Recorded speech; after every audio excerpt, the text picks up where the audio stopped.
हरिः ओम कलशस्युते विष्णु कंठे रुद्र समास्ता मूले तस्योस्ते ब्रह्मे मध्ये मातुग्रहा इचका उच्च दुसागरा सप्तवाचमेजनी अर्जुनी गोमती च चंद्रभागा सावित्रे सूरस्य रसविभूत तस्सिते पावित्रपतये पुने तच्चितेयं पावित्री धारयम् गाड़ी को बांधी गाड़ी को बांधी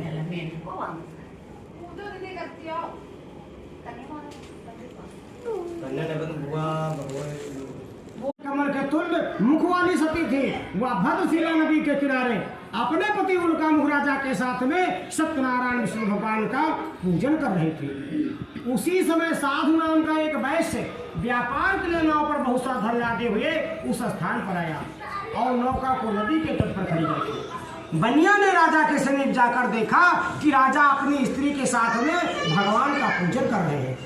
उसने राजा से विनय पूर्वक पूछा कि हे राजन, आप प्रेम पूर्वक किसका पूजन कर रहे हैं और किस लिए कर रहे हैं, मुझसे कहिए, मैं सुनना चाहता हूँ।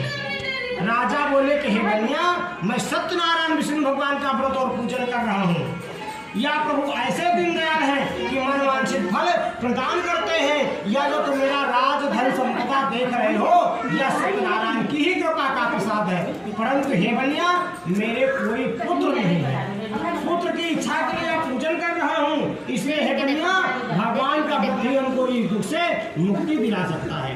राजा के वचन को सुनकर साधु बनिया आदरपूर्वक बोला कि हे राजन, आप इस व्रत की संपूर्ण विधि हमसे कहने की कृपा कीजिए। मैं भी इस व्रत को करूंगा, क्योंकि मेरे भी कोई संतान नहीं है, इसलिए मैं भी इस व्रत को निश्चय ही करूंगा।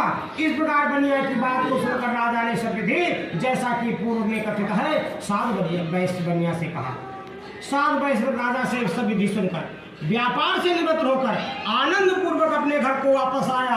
बनिया ने घर पर आकर अपनी स्त्री से कहा कि हे प्रिय, पुत्र देने वाला एक व्रत मैं उल्का मुख राजा के मुख से सुनकर आया हूँ। यह व्रत मैं अवश्य करूंगा। साधु की भार्या